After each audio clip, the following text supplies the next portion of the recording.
I pulled into the Phoenix Shopping Center parking lot expecting to see my 10-year-old daughter Sophie running toward me with stories about her day with Grandma Patricia and the cousins. Instead, what I found made my blood turn to ice. There, she sat on a concrete parking barrier, alone, her face bright red from sunburn, clutching an empty water bottle with shaking hands. The asphalt around her shimmered with heat waves in the 98-degree Arizona sun. She'd been sitting there for 5 hours while my mother-in-law took the other kids inside for what she called fun shopping. When Sophie saw me, tears started streaming down her cheeks. "Grandma told me not to move, Daddy." I waited just like she said. I rushed to Sophie, my heart hammering against my ribs as I knelt beside her on the scorching pavement. Her skin felt like fire under my touch, and when I helped her stand, her legs wobbled like a newborn colt. The concrete had left angry red marks on the back of her thighs where she'd been sitting. "How long have you been out here, sweetheart?" I asked, though I already dreaded the answer. "Since we got here," she whispered, her voice barely audible. "Grandma said big girls get treats, but little girls who make messes have to wait outside." My hands trembled as I lifted her into my arms and carried her to my truck. I cranked the air conditioning to maximum and grabbed a fresh bottle of water from my cooler. Sophie drank it like she'd been wandering the desert for days. "What mess, honey? What is Grandma talking about?" Sophie's lower lip quivered.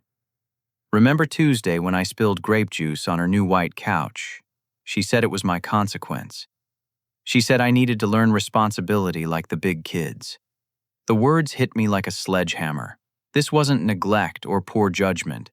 This was calculated punishment. My mother-in-law had deliberately left my daughter in life-threatening heat as retribution for an accident. I stormed through the glass doors of the Game Zone arcade, the blast of cold air doing nothing to cool the rage building in my chest.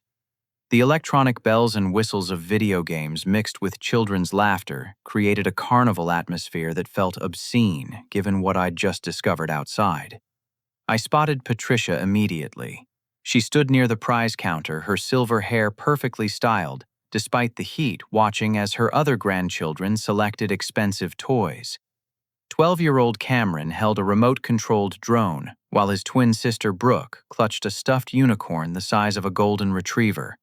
15-year-old Jake was examining a gaming headset that probably cost more than my monthly electric bill. "Patricia." I called out, my voice cutting through the arcade noise. She turned with a smile that faltered the moment she saw my expression. "Oh, Caden, you're early. We're just finishing up with prizes." "Where's Sophie?" "She's waiting outside like I told her. Children need to understand that actions have consequences." The casual way she said it, like leaving a child in dangerous heat, was perfectly reasonable, made my vision blur with fury. "You left my 10-year-old daughter alone in a parking lot for 5 hours in 98-degree weather because she accidentally spilled juice on your couch." Patricia's spine straightened, her chin lifting in that defiant way I'd learned to recognize over the years. "She needs to learn respect for other people's property. You and Jessica spoil her rotten, and someone has to teach her proper behavior." Linda, Patricia's 35-year-old daughter, appeared beside us with her husband Mark trailing behind. Linda's face had gone pale, her eyes darting between her mother and me like she was watching a tennis match. "Mom, please," Linda whispered. "Maybe we should talk about this later." "There's nothing to discuss," Patricia snapped. "In my day, children respected their elders and faced consequences for their mistakes. Sophie will thank me for this lesson when she's older." Mark cleared his throat uncomfortably, his hands shoved deep in his khaki shorts pockets. "Patricia, it is pretty hot out there today." "A little heat never killed anyone," Patricia replied, turning back to the prize counter as if the conversation was over. "Cameron, did you decide on the drone or the robot?" I stepped closer, lowering my voice so the other children couldn't hear. "If you ever, and I mean ever, put my daughter in danger again, we're going to have a very different kind of conversation."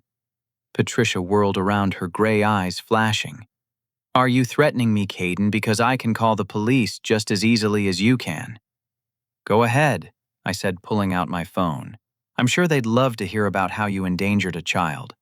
The arcade suddenly felt silent, despite the continuing electronic chaos around us. Linda grabbed her mother's arm, her knuckles white with tension. Mom, let's just go home, please. But Patricia wasn't finished. She stepped closer to me, her voice dropping to a venomous whisper. That little girl has you wrapped around her finger. She's manipulative and attention-seeking, and if you can't see it, you're a fool. Those words about Sophie. My gentle, sensitive daughter who worried about hurting people's feelings snapped something inside me, but instead of exploding, I felt an icy calm settle over my shoulders. We're leaving, I said, and Sophie won't be attending any more family gatherings until you acknowledge what you did was wrong and apologize to her. Then I suppose we won't be seeing much of Sophie, Patricia replied with a cold smile. As I walked away, I heard Linda's voice behind me, shaky and uncertain. Mom, that really was too long to leave her outside. Don't you start too, Linda. I raised 4 children just fine without everyone questioning my methods. I didn't turn around. I had more important things to do than argue with someone who saw nothing wrong with what she'd done. Sophie was waiting in my truck, and she needed to know that what happened to her was absolutely, unequivocally wrong. During the drive home, Sophie sat quietly in her booster seat, picking at the label on her water bottle. The silence stretched between us like a taut rubber band, and I could see her reflection in the rearview mirror, her small face scrunched in concentration. Daddy, am I the bad granddaughter? The question hit me like a physical blow. I pulled into a Dairy Queen parking lot and turned to face her fully. What makes you ask that, sweetheart? Sophie's eyes filled with tears she was trying desperately to hold back. Grandma Patricia always has special things for Cameron and Brooke and Jake, but with me, there's always something wrong. At Easter, I was too grabby during the egg hunt, so I had to sit on the porch. At the 4th of July pool party, I splashed too much, so I had to get out and watch everyone else swim. And at Thanksgiving, I talked during grace, so I had to eat my dinner alone in the kitchen. Each revelation felt like another punch to my gut. Why didn't you tell me about these things? Sophie shrugged a gesture that looked far too mature for her age. I thought that's how grandmas were supposed to be. Different from moms and dads, and Grandma Patricia said if I tattled it would just prove I was a troublemaker. I unbuckled my seatbelt and climbed into the back seat beside her, pulling her into my arms. She smelled like sunscreen and childhood innocence, and I wanted to protect her from every cruel word and unfair punishment in the world. Listen to me very carefully, Sophie. Grandparents are supposed to love you and make you feel special. What Grandma Patricia did today and all those other times was wrong. None of it was your fault. But I did spill the grape juice. Accidents happen. That's why they're called accidents. A normal consequence might be helping clean up the mess or being more careful next time. Leaving you in dangerous heat for hours isn't a consequence. It's cruelty. When we got home, I immediately called Jessica in Denver, where she was attending a week-long marketing conference. Her phone rang 4 times before she answered, and I could hear the buzz of conversation in the background. Hey, honey, how did the family visit go? I hope Mom didn't spoil the kids too much. Jessica, we need to talk privately. The background noise on her end faded as she moved to a quieter location. What's wrong? You sound upset. I told her everything from finding Sophie alone in the parking lot to the list of previous punishments our daughter had endured in silence. Jessica listened without interrupting, but I could hear her breathing change as the story unfolded. She left Sophie outside for 5 hours. Jessica's voice was barely a whisper. In 98-degree heat with no shade. Oh my God, is she okay? Should I come home? She's physically fine, but emotionally. I glanced toward the living room where Sophie was watching cartoons, her legs tucked under her like a small wounded bird. This has been going on for months, Jessica. Your mother has been systematically excluding and punishing Sophie while convincing her it's normal. There was a long pause on Jessica's end. When she spoke again, her voice carried a tremor I'd rarely heard. I know my mother can be strict, but this doesn't sound like her.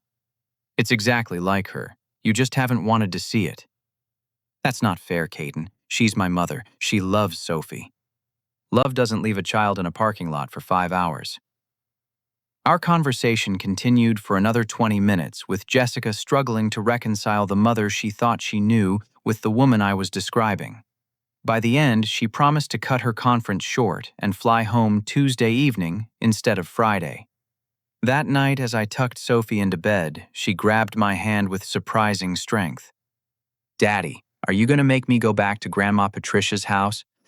"Not unless you want to, and not unless she changes how she treats you." Sophie nodded solemnly, then whispered something that broke my heart all over again. I always wondered why she loved the other kids more than me. Tuesday evening arrived with Linda standing on my front porch, her teenage daughter Emma shifting nervously beside her. Linda looked like she hadn't slept in days, her usually perfect makeup smudged and her blonde hair pulled back in a messy ponytail. "Caden, can we talk? Emma has something she needs to tell you." Emma, 16 years old, with her grandmother's sharp features, but none of her coldness couldn't meet my eyes. She studied her sneakers like they held the secrets of the universe. "I saw what Grandma did at the shopping center," she began, her voice barely audible. "And it wasn't the first time. She's been recording Sophie. Recording her." Linda nodded, her face pale. "Show him, Emma." Emma reluctantly pulled out her phone and scrolled through her photo gallery before finding what she was looking for. She handed me the phone, and what I saw made my blood run cold. The screen showed Patricia's phone gallery, a hidden folder labeled Sophie's Problems. Emma had secretly photographed it during a family dinner the previous month. The folder contained dozens of short video clips of Sophie during family gatherings, each one carefully edited to make normal childhood behavior look defiant and disruptive. One video showed Sophie reaching for a dinner roll without asking, but the editing cut out the part where Patricia had told the children to help themselves. Another showed Sophie crying after being excluded from a game, but it was edited to make it look like she was throwing a tantrum for no reason. "She shows these to people," Emma continued, her voice growing stronger with each word. "She showed them to Uncle Daniel and Aunt Ashley last month. She said Sophie has behavioral problems and that you and Aunt Jessica need to get her professional help." Linda finally spoke up, her voice thick with guilt. "Mom has been pressuring me to talk to you about Sophie's behavior for weeks. She said Sophie was disrupting family gatherings and that someone needed to stage an intervention." "An intervention?" "She wants the whole family to confront you and Jessica about Sophie's supposed problems. She scheduled it for this Sunday at her house." I stared at them both, my mind reeling. This wasn't just casual cruelty or old-fashioned discipline. This was calculated psychological warfare against a 10-year-old child. "Why are you telling me this now?" Linda's eyes filled with tears. "Because after what happened Saturday, I realized I've been enabling her. I've been so afraid of my mother's anger that I forgot my job is to protect children, not appease adults. Emma made me see that." Emma nodded emphatically. "Grandma told me that if I said anything about the videos, it would hurt the family, but hurting Sophie hurts the family more. After they left, I called Sophie's teacher, Mrs. Rodriguez, a veteran educator with 30 years of experience. When I explained the situation, she was quiet for a long moment. "Mr. Henderson, I've taught thousands of children, and Sophie is one of the most well-adjusted, empathetic kids I've ever had in my classroom. She shares her snacks with children who forget lunch.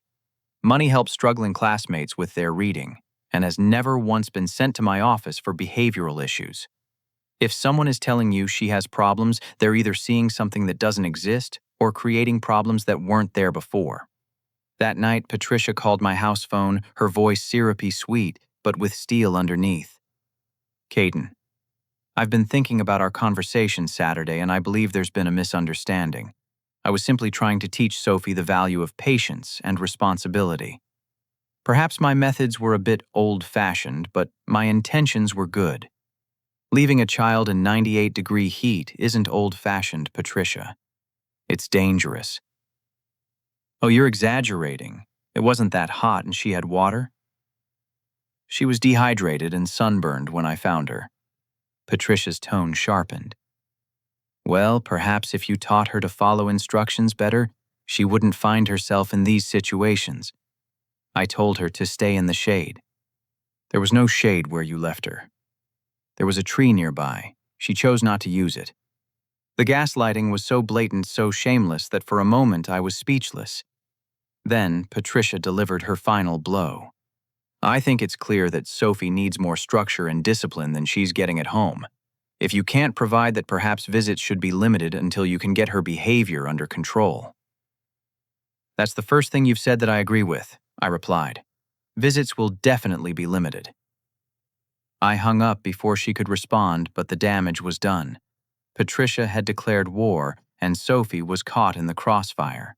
Wednesday evening brought Emma back to my door, this time alone and visibly shaking. She clutched her phone like a lifeline, her eyes darting up and down the street as if she expected her grandmother to materialize from the shadows. Mr. Henderson, there's more. I got into Grandma's phone again. I invited her inside where Sophie was doing homework at the kitchen table. Emma waited until Sophie was engrossed in her math problems before leaning closer to me. She's been building a case against Sophie for months. It's not just the videos I showed you. She has recordings of phone calls, screenshots of text messages she's edited, even photos she's taken when Sophie doesn't know. Emma showed me her phone screen where she'd photographed more evidence from Patricia's device. The woman had created an entire digital dossier designed to paint Sophie as a disturbed child in need of intervention.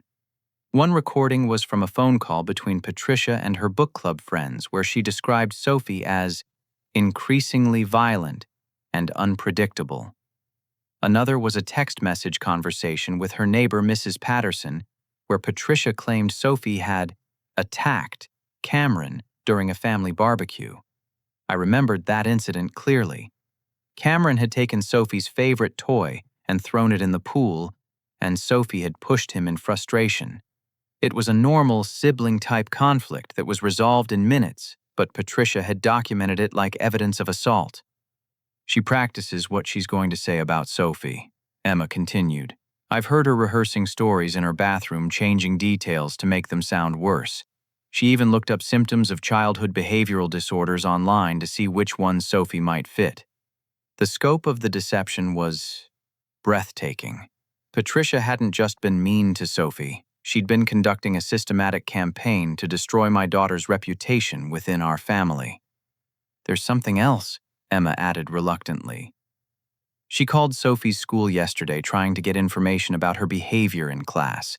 She told them there was a family emergency and she needed to know if Sophie had been acting out. My blood pressure spiked. What did they tell her? Nothing.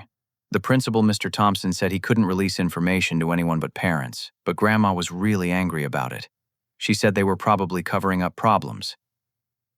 After Emma left, I called Mr. Thompson's office and spoke with his assistant, explaining the situation. Mr. Thompson called me back within an hour, his voice tight with professional concern. Mr. Henderson, I want you to know that your daughter's grandmother did indeed contact our office yesterday, and her behavior was unusual. She seemed frustrated when we explained our privacy policies, and she made some concerning statements about Sophie that don't align with anything we've observed here at school. What kind of statements? She suggested Sophie might be dangerous to other children and implied that we weren't reporting incidents properly. I've been a principal for 15 years, and Sophie is one of our most cooperative, kind-hearted students. If there were behavioral concerns, we would have contacted you immediately. Thursday brought Jessica home from Denver 2 days early, her face pale with exhaustion and worry. She dropped her suitcase by the door and immediately gathered Sophie into a fierce hug that lasted several minutes. "I'm so sorry, baby girl," she whispered into Sophie's hair. "Mommy should have protected you better." Sophie, who had been holding herself together remarkably well, finally broke down in her mother's arms. Between tears, she told Jessica about all the incidents she'd hidden, all the times she'd wondered what was wrong with her that made Grandma Patricia so angry. That evening, after Sophie was asleep, Jessica and I sat at our kitchen table while I showed her everything Emma had revealed. Jessica studied each piece of evidence with growing horror, her hands shaking as she realized the extent of her mother's deception. "I knew she was critical," Jessica said finally. "She's always been critical of everyone, but this is sick.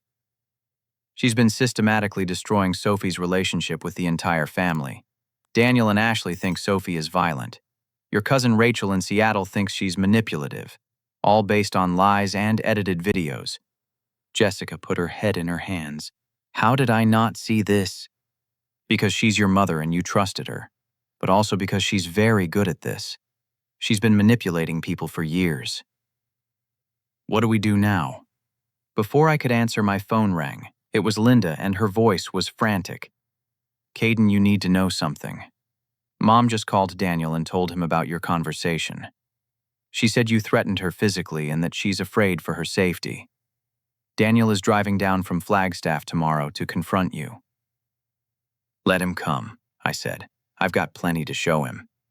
But even as I said it, I realized Patricia's web of lies was far more extensive than I'd imagined. She wasn't just targeting Sophie anymore. She was targeting me, positioning herself as the victim in a narrative where I was the abusive father and she was the concerned grandmother trying to protect her family. "There's more," Linda continued. "Ashley called me tonight crying. She said Mom convinced them that Sophie had been violent toward Emma and the other cousins. They've been avoiding playdates with Sophie for months because they thought she might hurt their kids." The betrayal cut deep. Ashley had been Sophie's favorite aunt, and their sudden distance had confused and hurt Sophie for weeks. Now I understood why family barbecues had become awkward, why certain relatives seemed to keep their children away from mine. "Linda, I need you to do something for me," I said. "I need you to start documenting everything your mother says and does. Take notes, save text messages, record phone calls if you have to. Because this is about to get much worse before it gets better." "What do you mean?" "Your mother isn't going to stop. She's escalating because she knows she's losing control. People like her don't back down when confronted. They double down." As if summoned by my words, my phone buzzed with a text message from Patricia herself. "Caden, I'm disappointed in your aggressive behavior toward me. I think it's best if we limit contact until you can learn to treat your elders with respect. Sophie is always welcome in my home, but you are not." The audacity was staggering.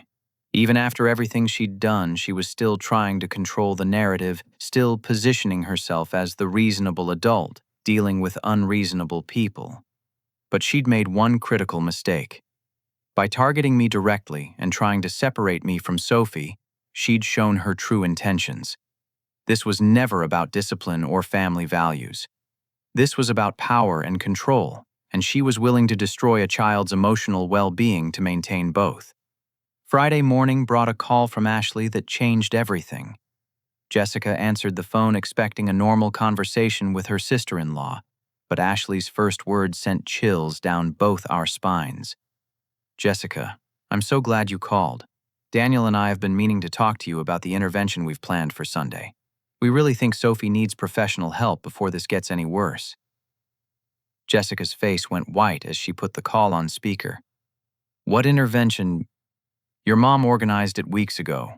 The whole family is going to meet at her house to discuss Sophie's behavioral problems. We've all been so worried about her aggression toward the other children, and frankly about how you and Caden have been handling it." "What aggression?" Jessica's voice cracked. "Oh, honey, you know. The incidents your mom has told us about. The violence, the manipulation, the way she acts out for attention. We all understand that sometimes children develop problems, and there's no shame in getting help." I grabbed the phone from Jessica. "Ashley, this is Caden. What specific incidents are you talking about?" There was a pause. Then Ashley's voice became defensive. "Patricia showed us videos, Caden. We saw Sophie pushing Cameron into the pool, screaming at Emma during Thanksgiving dinner, having a complete meltdown when she didn't get her way at Easter. She's clearly struggling, and instead of getting her help, you're enabling her behavior. Ashley, those videos were edited to remove context. Sophie pushed Cameron after he deliberately threw her toy in the pool and laughed about it. There was no screaming at Thanksgiving. She was crying because she was forced to eat alone in the kitchen for talking during grace. And the Easter meltdown was actually Sophie being upset that she wasn't allowed to participate in the egg hunt with the other kids. Another long pause. That's not what the videos showed. Because Patricia edited them to support her narrative. She's been systematically lying about Sophie for months, documenting normal childhood behavior and presenting it as evidence of serious problems. I don't understand. Why would she do that? Because she enjoys controlling people and Sophie was the easiest target. The call ended with Ashley promising to talk to Daniel about postponing the intervention, but the damage was already clear. Patricia had spent months poisoning the well-turning family members against a 10-year-old child with carefully crafted lies and manipulated evidence. An hour later, my phone rang again. This time it was Rachel, Jessica's younger sister, who lived in Seattle. "Caden, thank God you answered. I just got the strangest call from Patricia, and I need to know what's really going on." Rachel had always been the most independent-minded of Jessica's siblings, the one who moved across the country after college and only visited during major holidays. She'd also been the only family member who'd noticed something off about Patricia's behavior towards Sophie. "She called me this morning crying about how you and Jessica are in denial about Sophie's problems. She said Sophie attacked Emma last weekend and that you threatened her when she tried to address it. But none of that sounds like Sophie or you." "It's not," I said, and told Rachel everything. Rachel listened without interrupting, occasionally making small sounds of dismay or anger. When I finished, she was quiet for a long moment. "I knew something was wrong," she said finally. "Last Christmas, I watched Patricia exclude Sophie from activities while making it look natural. She'd suggest games that were too advanced for Sophie, then act disappointed when Sophie couldn't participate. She'd give elaborate gifts to the other grandchildren and then give Sophie something clearly picked up at the last minute from a gas station. Why didn't you say anything? Because I wasn't sure if I was seeing what I thought I was seeing and because Patricia has a way of making you question your own perceptions. But now it all makes sense. She's been grooming the family to see Sophie as problematic, so they'd support whatever she wanted to do." Rachel also revealed something that made my stomach drop. She called me 3 months ago asking about Sophie's behavior when she visited me in Seattle last summer. She wanted to know if Sophie had been difficult or disrespectful. When I told her Sophie was an angel, she seemed disappointed. The scope of Patricia's campaign was becoming clear. She'd been working every angle, contacting every family member, building a consensus that Sophie was troubled and that Jessica and I were negligent parents. The intervention planned for Sunday wasn't going to be about helping Sophie. It was going to be about taking control of our family. That afternoon, Sophie came home from school with a note from her teacher. Mrs. Rodriguez had noticed that Sophie seemed distracted and asked if everything was okay at home.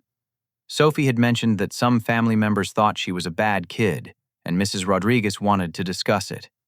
I called the school immediately and arranged a meeting for Monday morning. Mrs. Rodriguez agreed to provide a written assessment of Sophie's behavior and emotional state, which I suspected we were going to need. Friday evening brought Daniel and Ashley to our front door, their faces grim with determination. Daniel, Jessica's older brother, had always been the family peacekeeper, the one who tried to smooth over conflicts and keep everyone happy. But Patricia had clearly done a number on him. "We need to talk," Daniel said without preamble. I invited them in, and we sat in our living room while Sophie played in her bedroom upstairs. Daniel looked uncomfortable, his hands clasped tightly in his lap, while Ashley sat ramrod straight beside him. "Again, I'm concerned about what happened last weekend," Daniel began. "Mom says you were aggressive and threatening toward her. That's not like you." "You're right, it's not like me, but it's also not what happened." I pulled out my phone and played the recording I'd made of Patricia's public meltdown at my office the day before. Daniel and Ashley listened in growing shock as they heard Patricia screaming accusations, threatening to call CPS, and generally behaving like an unhinged person in front of my coworkers. "She came to my workplace and caused this scene because I refused to bring Sophie to your intervention," I explained. "Does this sound like the behavior of a rational person who's concerned about her granddaughter's welfare?" Ashley's hand flew to her mouth. Oh my God, that's not the woman we know. It's exactly the woman you know. You've just never seen her when she doesn't get her way. Daniel looked shaken, but the videos she showed us were edited to remove context and make normal childhood behavior look abnormal. I showed them Emma's photographs of Patricia's phone, the evidence of systematic documentation and manipulation. With each revelation, Daniel's face grew paler. She said Sophie was becoming violent, Ashley whispered. She said you were in denial and that someone needed to step in before Sophie hurt herself or someone else. Ashley Sophie has never been violent toward anyone. She's never even been in trouble at school. Her teacher describes her as one of the most empathetic children she's ever taught. Daniel stood up abruptly, running his hands through his hair. I can't believe this. We rearranged our entire weekend to drive down here for an intervention that's based on lies. Not lies, I corrected. Manipulation. Patricia believes her own version of events. She's convinced herself that she's the victim, and Sophie is the problem. Ashley started crying quiet tears that she wiped away with the back of her hand. We've been avoiding Sophie for months because we thought she might hurt our kids. She must think we don't love her anymore. She does think that. She's been wondering why everyone in the family suddenly treats her differently. Daniel sank back into his chair, his face in his hands. What kind of person does this to a child? Someone who spent their entire life controlling people through manipulation and emotional blackmail. Someone who can't stand it when they lose that control. Before they left, Daniel and Ashley apologized profusely, promising to make things right with Sophie. They also agreed to confront Patricia together to demand an explanation for the lies she'd told them. But I need you to understand something, I warned them. When you confront her, she's not going to admit wrongdoing. She's going to escalate. She's going to try to turn you against me by making me look like the aggressor. Be prepared for that. Daniel nodded grimly. After what we heard on that recording, I'm prepared for anything. As they drove away, Jessica came up beside me on the front porch, slipping her hand into mine. Do you think this is over? I looked at her, this woman I'd married 12 years ago, the mother of my child, the daughter of a woman who was systematically trying to destroy our family. No, I said quietly. I think this is just the beginning. Monday morning arrived with the kind of crisp October air that usually made me grateful to live in Arizona. But today, it felt ominous. I dropped Sophie off at school with extra hugs and reassurances, then headed to my construction management office, hoping for a normal day of reviewing blueprints and coordinating contractor schedules. I should have known Patricia wouldn't let me have a normal day. At 10:30, my assistant Maria knocked on my office door with a worried expression. Caden, there are some people here to see you. They seem pretty upset. Through my office window, I could see Patricia standing in our small reception area with Daniel beside her, both of them looking like they'd rather be anywhere else. Patricia wore her best church dress and had her hair styled in a way that made her look older and more fragile than usual. Daniel kept checking his phone, clearly uncomfortable with whatever was about to happen. I opened my door and stepped into the reception area, immediately aware that my coworkers were trying not to stare. Steve, my boss and the owner of the company, emerged from his office, probably wondering why our normally quiet workplace suddenly felt like a television drama. Patricia, Daniel, what can I do for you? Patricia's demeanor was completely different from our previous encounters. Gone was the sharp-tongued woman who defended leaving Sophie in a parking lot. In her place stood a trembling grandmother, her eyes wide with what appeared to be genuine fear. Caden, please, I just want to talk. I'm worried about Sophie and I think there's been a terrible misunderstanding. There's been no misunderstanding. But there has. Her voice grew louder and I noticed my coworkers pretending to be busy while obviously listening. I've been thinking about everything and I realize my methods might have seemed harsh, but I was only trying to help. I love that little girl more than my own life. Daniel shifted uncomfortably. Mom, maybe we should do this somewhere private. Patricia ignored him, her attention focused entirely on me.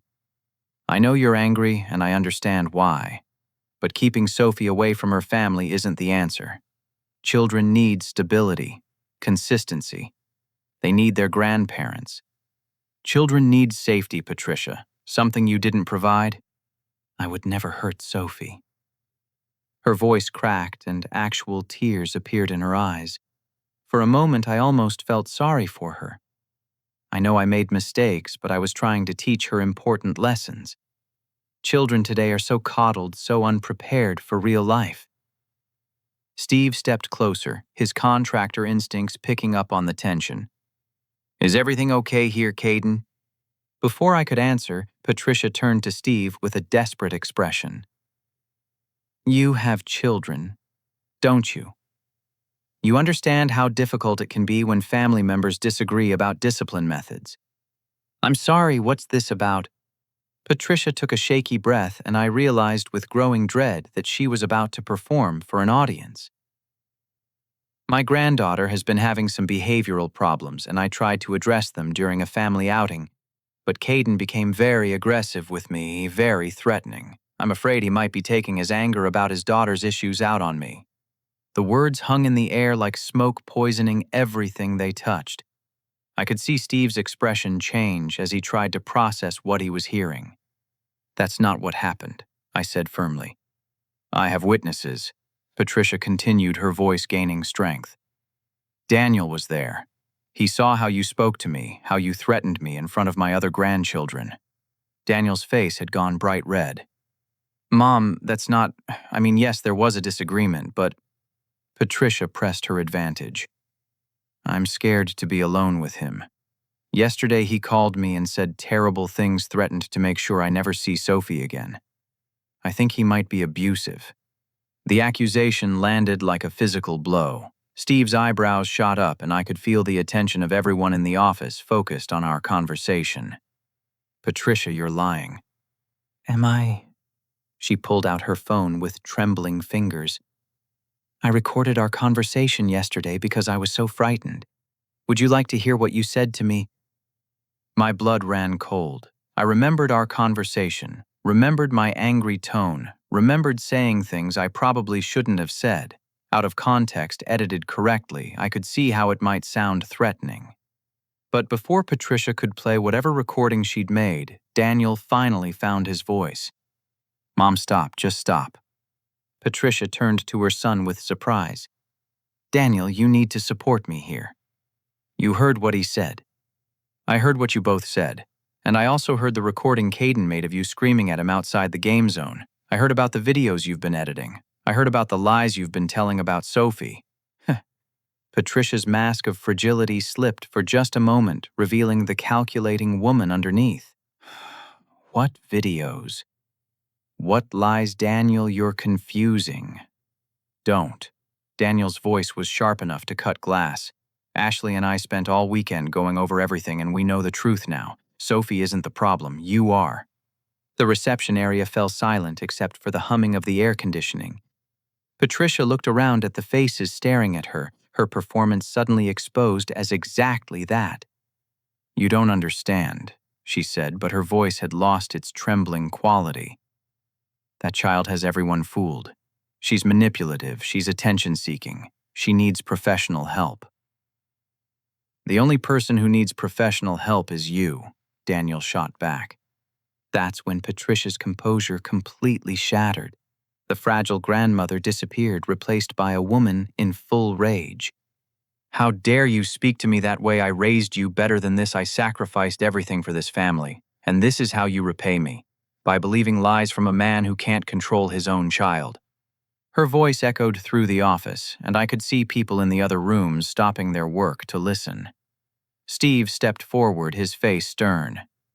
Ma'am, I'm going to need you to lower your voice. This is a place of business. Patricia whirled on him. Don't you tell me what to do? Do you have any idea who I am? I've been a respected member of this community for 40 years. And I've known Caden for 8 years, Steve replied calmly.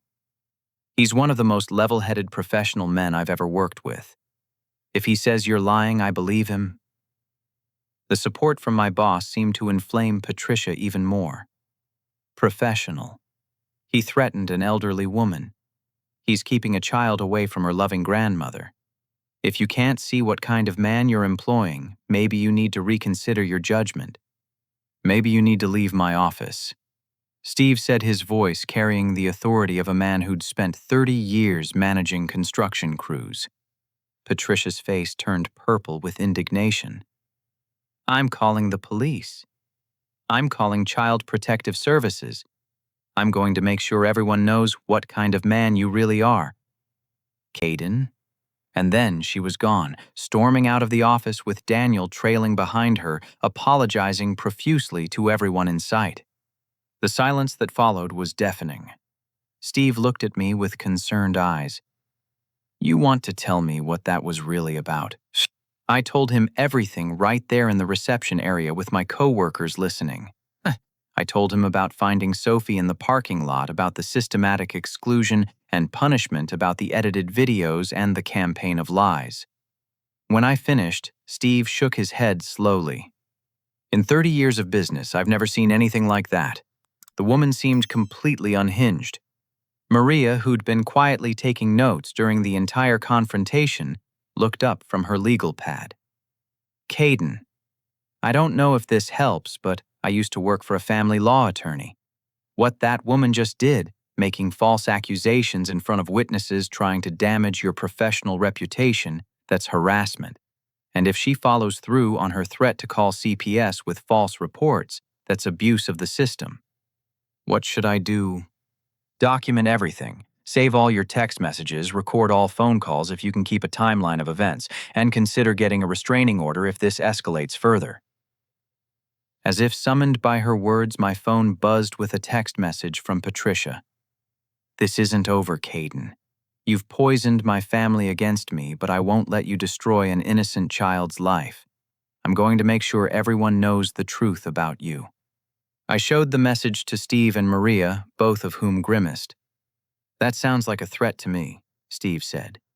It was, and I had the sinking feeling that Patricia's public meltdown was just the beginning of her campaign to destroy my reputation and gain custody of Sophie through whatever means necessary. But she'd made one crucial mistake. By showing her true nature in front of neutral witnesses, she'd given me something I hadn't had before credible people who could testify to her instability. The war Patricia had started was about to become very public and very ugly, but for the first time since this whole nightmare began, I felt like I might actually win. Thursday morning brought a knock on my door that I'd been dreading since Patricia's threat. Through the peephole, I could see a middle-aged woman in business attire holding an official-looking folder. "Mr. Henderson, I'm Sarah Williams from Child Protective Services.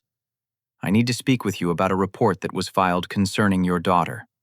My hands were shaking as I opened the door, but something about Sarah's expression put me slightly at ease. She looked more annoyed than concerned, like someone who'd been sent on a wild goose chase. "Please come in. Sophie is at school, but I can call her mother home from work if needed." "That won't be necessary right now. I'm actually here because I received a very unusual call yesterday from the person who filed this report." Sarah settled into our living room chair and opened her folder, pulling out a legal pad covered in handwritten notes. "Patricia Hoffman called my personal office line yesterday afternoon, which is unusual because reports are normally filed through our hotline. She claimed to have inside knowledge of our procedures because her daughter once worked for the state social services department." "Her daughter Linda works for the DMV. Sarah's eyebrows rose. "Exactly. She also tried to influence my assessment before I'd even opened a case file. She told me I'd find evidence of emotional abuse, neglect, and possible developmental delays in your daughter. She seemed very eager to volunteer as a placement option if Sophie needed to be removed from your home." The audacity was breathtaking even for Patricia. "She tried to get you to place Sophie with her before you'd even investigated." "She spent 20 minutes on the phone telling me how she could provide better structure and discipline than Sophie's parents. When I asked for specific examples of the abuse, she was reporting her stories kept changing. First, Sophie was being emotionally abused through permissive parenting. Then she was being isolated from family members. Then she was being coached to lie about family members." Sarah's expression softened slightly. "Mr. Henderson, I've been doing this job for 12 years. I know what real abuse looks like, and I also know what false reports look like. This has all the hallmarks of a custody dispute disguised as a welfare concern. So what happens now? I still have to complete my investigation. I need to see Sophie's living conditions, speak with her privately, and verify that she's safe and well cared for. But I want you to know that Mrs. Hoffman's behavior has already raised several red flags. Just then, my phone rang. It was Sophie's school. Mr. Henderson. This is Mr. Thompson. We've had an unusual situation here. A woman claiming to be Sophie's grandmother tried to check her out of school about an hour ago. When we asked for proper identification and verification, she became very aggressive and demanded to speak with the superintendent. Sarah was listening to my side of the conversation with growing interest. What did you tell her? We followed protocol. Only parents or individuals specifically authorized by parents can remove children from school. She wasn't on Sophie's approved list and she couldn't provide documentation of legal guardianship. She left, but she was quite upset about it. After I hung up, Sarah made more notes in her file. Mr. Henderson, has Mrs. Hoffman ever had legal custody or guardianship of Sophie? Never. Jessica and I have been Sophie's only legal guardian since birth. Then she has no legal right to remove Sophie from school or make decisions about her care. The fact that she attempted to do so without permission is actually concerning from a child safety perspective. Sarah's official visit turned out to be surprisingly comfortable. She toured our house, which was clean and child-friendly, with Sophie's artwork on the refrigerator and family photos covering every surface. She checked the pantry and refrigerator to ensure adequate food, examined Sophie's bedroom, and reviewed Sophie's medical and school records. Everything here indicates a loving, stable home environment. I'll still need to interview Sophie when she gets home from school, but I don't anticipate any issues. When Sophie arrived home on the school bus, she bounced through the door with her usual energy, chattering about her day, until she noticed the serious adult sitting in our living room. Sophie, this is Mrs. Williams. She works for an organization that makes sure children are safe and happy. She'd like to ask you some questions. To my relief, Sophie approached the conversation with her characteristic openness. Sarah asked about her daily routine, her relationship with her parents, her school experience, and her feelings about family members. Sophie answered honestly and without coaching, describing our household rules, her chores, her bedtime routine, and her favorite family activities. When Sarah asked about her grandmother, Patricia, Sophie's expression grew thoughtful. She used to be fun when I was little, but now she's angry with me a lot. Daddy says some grown-ups have trouble controlling their feelings, and it's not my fault when they're mean. How do you feel when she's angry with you? Sad and confused. I try to be good, but she gets mad anyway. But Mommy and Daddy always make me feel better. Sarah's interview with Sophie lasted about 30 minutes, and by the end, she was smiling at my daughter's natural charm and intelligence. Sophie, you're a very smart, well-adjusted little girl. Your parents are lucky to have you. After Sophie went outside to play, Sarah closed her file with a satisfied expression. Mr. Henderson, this is one of the most clear-cut cases I've seen. Your daughter shows no signs of abuse, neglect, or emotional trauma. She's articulate, confident, and clearly well-loved. I'll be closing this case and recommending no further action. What about Patricia's claims? Unfounded. And I'll be noting in my report that Mrs. Hoffman attempted to influence the investigation and tried to remove Sophie from school without authorization. If she files additional reports without substantial new evidence, they'll be flagged as harassment. That evening, Jessica and I celebrated Sarah's findings with Sophie's favorite dinner of spaghetti and meatballs. Sophie didn't fully understand what the investigation had been about, but she sensed our relief and enjoyed the special attention. But our celebration was short-lived. Friday morning brought a certified letter from Patricia's attorney demanding grandparent visitation rights and threatening legal action if we continued to alienate Sophie from her grandmother. The letter was filled with accusations about our parenting claims about Sophie's alleged behavioral problems and threats of custody proceedings if we didn't comply with a court-mandated visitation schedule. Jessica read the letter 3 times before setting it down with shaking hands. She's really going to try to take Sophie away from us. She's going to try, but she's not going to succeed. I called Maria from my office, who connected me with her former boss at the family law firm. Attorney Michael Chen agreed to meet with us the following Monday to discuss our options. From what you've described, this sounds like a grandparent with boundary issues trying to use the legal system to maintain control, he told me over the phone. Arizona does have grandparent visitation laws, but they require proof that visitation is in the child's best interest and that denying it would cause harm to the child. What are our chances? Based on what you've told me, very good. Grandparent rights are generally only granted in cases where the grandparent has been a primary caregiver or where there's evidence that the parents are unfit. Neither of those situations apply here. Friday evening brought one final surprise. Daniel and Ashley appeared at our door with Linda and Emma in tow, all of them looking like they'd been through a war. "We need to talk," Daniel said grimly. They'd spent the afternoon confronting Patricia about her lies, her manipulative behavior, and her false CPS report. The conversation had not gone well. "She completely lost it," Linda said, her voice hoarse from crying. "She accused all of us of betraying the family. She said we'd been brainwashed by you and Jessica. She claimed Sophie was a dangerous child who would grow up to be a criminal if someone didn't intervene." Emma, who'd been unusually quiet, finally spoke up. "Grandma said she was going to prove that Uncle Caden and Aunt Jessica were unfit parents. She said she was going to fight for custody and that Sophie would thank her someday. Then she told us we were all dead to her," Ashley added. "She said if we chose Sophie over family loyalty, we'd have to live with the consequences." Daniel shook his head sadly. "I've never seen her like that. It was like she became a different person, entirely." "She didn't become a different person," I said quietly. "You just finally saw who she really is when she doesn't get her way." Linda wiped her eyes with a tissue. "What do we do now? She's my mother, but I can't support what she's doing to Sophie." "You stick together," Jessica said firmly. "All of us. We protect Sophie, and we don't let Patricia divide us anymore." As the family meeting continued late into the evening, I felt something I hadn't experienced in weeks: hope. Patricia's web of lies was finally unraveling, and the people who mattered most were choosing truth over manipulation. But I also knew Patricia wasn't finished. Cornered animals were often the most dangerous, and she'd already shown she was willing to use any weapon at her disposal.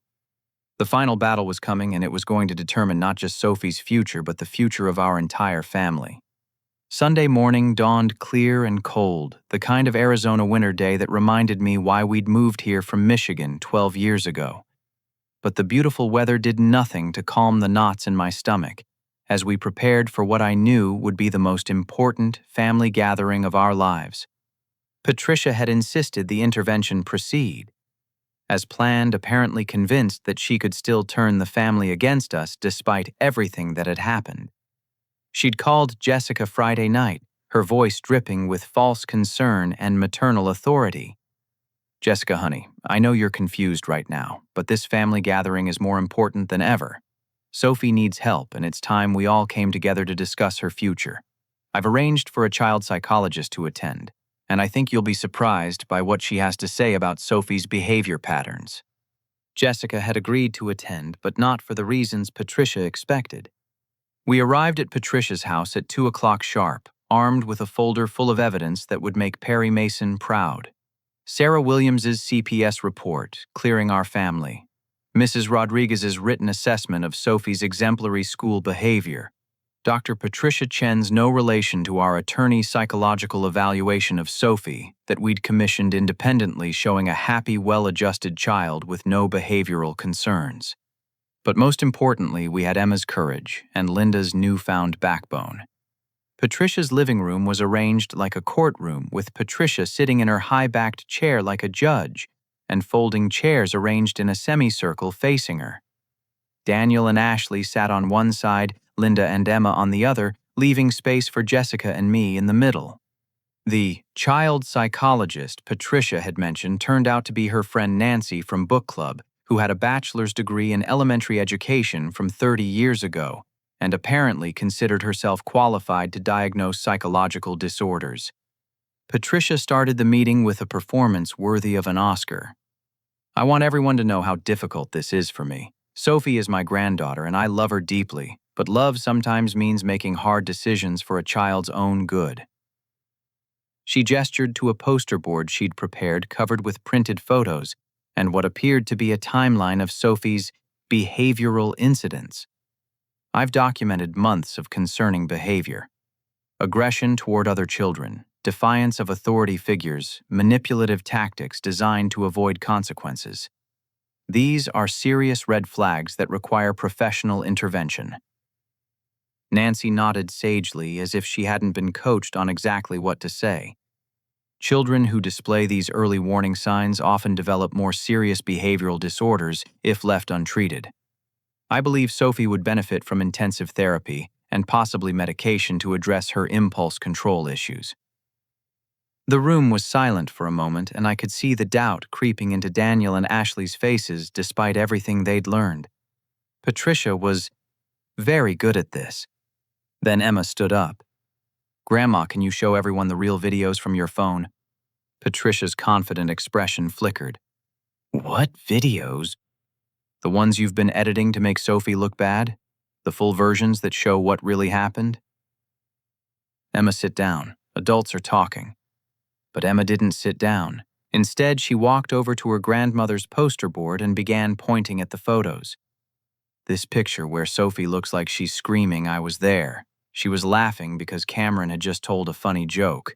And this one where it looks like she's pushing Brooke had asked Sophie to help her reach something on a high shelf." Patricia's face was turning red. "Emma, you're confused. These photos show exactly what I said they show." "No, they don't, and neither do your videos." Linda finally found her voice. "Mom, show them. Show them the unedited videos from your phone." "I don't know what you're talking about." "Yes, you do. Emma photographed your phone gallery. We all know about the folder labeled Sophie's Problems. Show everyone the full videos, not the edited versions." Patricia stood up her chair, scraping against the hardwood floor. "How dare you invade my privacy? How dare you betray your own family?" "I'm not betraying my family," Linda shot back, standing as well. "I'm protecting my niece from a grandmother who's been systematically abusing her for months." "Abuse? I've never laid a hand on that child." "Emotional abuse. Mom, isolation, public humiliation, punishment for normal childhood behavior. You left a 10-year-old girl in a parking lot for 5 hours in dangerous heat because she accidentally spilled juice on your couch." Nancy looked confused, clearly realizing she'd been brought into something much more serious than she'd expected. "Patricia, you didn't mention anything about leaving a child unattended." "It wasn't unattended," Patricia snapped. "She was perfectly safe. She was learning responsibility. She was learning that her grandmother thinks she's worthless," Jessica said quietly, speaking for the first time since we'd arrived. Patricia whirled on her daughter. "Jessica, don't you dare speak to me that way. I raised you better than this." "You raised me to be afraid of you," Jessica replied, her voice growing stronger. "You raised me to think that your approval was more important than protecting my own child. But I'm done being afraid." That's when I stood up and opened my folder. "Patricia, since you want to discuss Sophie's behavior, let's look at some real evidence." I placed Sarah Williams' CPS report on the coffee table. Child Protective Services investigated your claims and found them to be completely unfounded. Sophie shows no signs of abuse, neglect, or behavioral problems. I added Mrs. Rodriguez's letter. Sophie's teacher, who sees her 5 days a week for 8 hours a day, describes her as one of the most well-behaved, empathetic children she's ever taught. Finally, I placed Dr. Chen's psychological evaluation on top of the pile.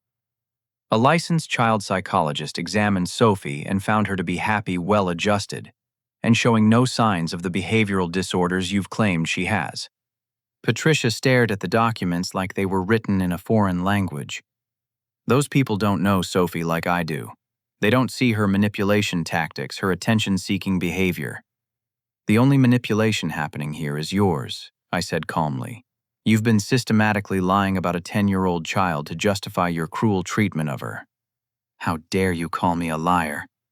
Because that's what you are.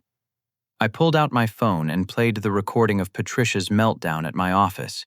The room listened in stunned silence as her voice filled the space, screaming accusations and threats, sounding completely unhinged. When it finished, Nancy quietly gathered her purse and headed for the door.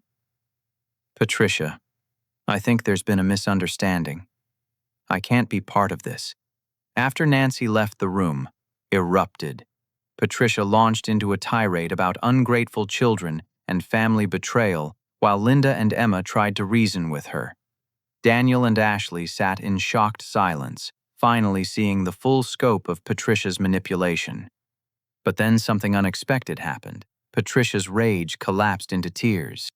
"You don't understand," she sobbed. "I was trying to help.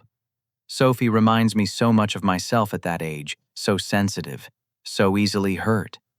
I thought if I toughened her up, she'd be stronger. For a moment, I almost felt sorry for her. Then I remembered Sophie sitting alone in that parking lot, sunburned and dehydrated, wondering what she'd done wrong.